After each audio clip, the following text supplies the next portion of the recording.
Növbəti çıxış üçün söz verilir Oqtay bəy İskəndərli. Buyurun Oqtay bəy, mikrofondan açın, zəhmət olmasın. Hörmətli sədr, hörmətli millət vəkilləri, hamınızı salamlayıram.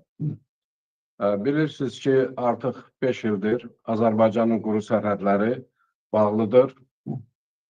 Pandemiya dövründə bu quru sərhədlərin bağlanması anlaşılan idi. Lakin Dünya Beynəlxalq Səhiyyə Təşkilatı pandemiyanın bitdiyi və artıq pandemiya dövrünün tarixə qovuşduğunu elan etmişdir. Lakin Azərbaycan hakimiyyəti min bir hiylə ilə deməli quru sərhədləri 5 ilə yaxındır ki, bağlayır. Bu da Azərbaycan xalqına qarşı həm mənəvi, həm siyasi bir terrordur. Xatırlarsınızsa, İkinci Dünya Müharibəsi zamanı Alman faşistləri işğal etdiyi ərazilərdə, hərbi düşərgələrdə müəyyən sərhəd müəyyən etmişdir ki, deməli, əsirlikdə olan insanlar həmin müəyyən edilmiş sərhəddən kənara çıxmasın. Mən bugün Azərbaycan sərhədlərinin bağlanmasını da bununla əlaqələndirirəm ki, Azərbaycan sərhədlərinin bağlanması bu günlərin heç bir, belə deyək, nə siyasi, nə də bir hüquqi əsası yoxdur. Azərbaycan sərhədlərinin bağlanmasında ən böyük zərbə ölkəmizin iqtisadiyyatına vurulur. Belə ki, ölkə iqtisadiyyatı artıq məhv olmuş, ölkə iqtisadiyyatı daha da məhvə doğru gedir. Yəni, ölkədə idxal və ixracın daha da çətinləşib. Ölkədə, deməli, idxal olunan mallar ölkə sərhədi bağlı olduğu üçün alternativ marşrut əldə etməyə çalışır. Bu da onlara baha başa gəlir. Kiçik və orta sahibkarlara elə bir zərbə vurulub ki, bunlar sanki düşmən münasibəti bəslənir.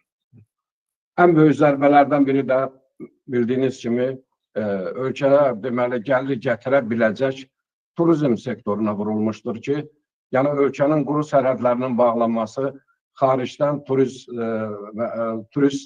vətəndaşlarımız ölkəmizə daxil olmasına bir növ qadağa qoyulur. Təsəvvür edin ki, Gürcüstanın 3 milyon əhalisi var. Keçən il statistik məlumata görə Gürcüstana 6 milyon turist gəlib. Yəni, turizm sahəsindən böyük gəlir götürmüşdür. Ən böyük faciə ondadır ki, sərhəd böyük rayonlarda, yəni Azərbaycanın sərhəddən, belə deyək də, şərti olaraq bölsək ki, Azərbaycanın qərb sərhəddi Ermənistanla, bu əvvəldən bağlı idi, Gürcüstanla, şimal sərhəddi Rusiya ilə və cənub sərhəddi İranla bağlıdır. Bu bölgədə yaşayan insanlar onsuz da böyük sosial fəlakət içində yaşayır. Yəni, təsəvvür edin ki, İranla həmsərhəd olan bölgədə yaşayan soydaşlarımız ərzaq mallarının qiymətində kəskin fərq olduğundan İrana gedərək bir gündə onlar bir aylıq azqələrini kiçik bir maddi məsrəf sərf eləməklə gətirirdi. İndi bundan da məhrum olur. Bundan başqa Gürcüstanla həmsərhəd olan rayonlarımız da var ki, Qazaxda, Tovuz, Bakıstafa rayonlarında da insanlar ərzaq mallarının qiymətində kəskin fərq olduğu üçün öz ərzaqlarını Gürcüstandan alıb gətirirdi və bu regionda da yaşayan əhaliyə böyük bir zərbə olmuşdur.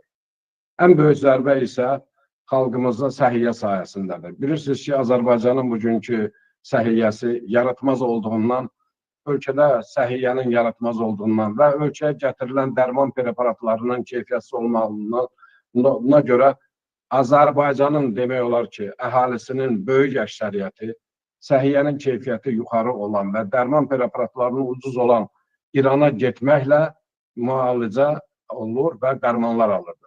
Təsəvvür edin ki, təxminən belə bir hesabat aparaq, Bakıda, Azərbaycanda, Boğaz nahiyəsində zəhərli zobun tibbi əməliyyatı 2000 manatı ötürsə, İranda bu 200 dollara başa gəlir.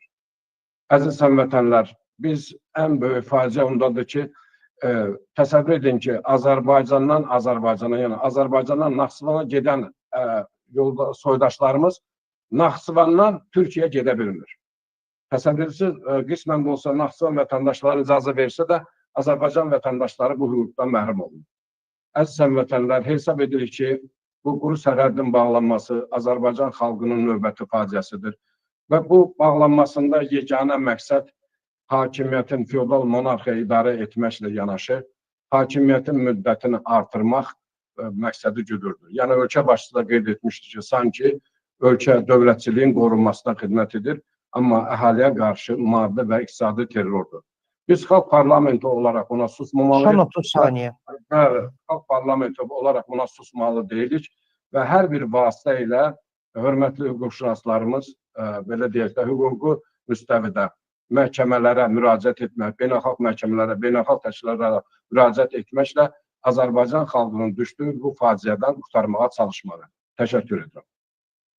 Təşəkkür edirəm Oqtay bəy, var olun. Növbəti çıxış üçün söz verilir Teymur bəyə və siz təkliflərinizi Oqtay bəy mən yazdım, sonda onu müzakirə edəcək parlamentlə.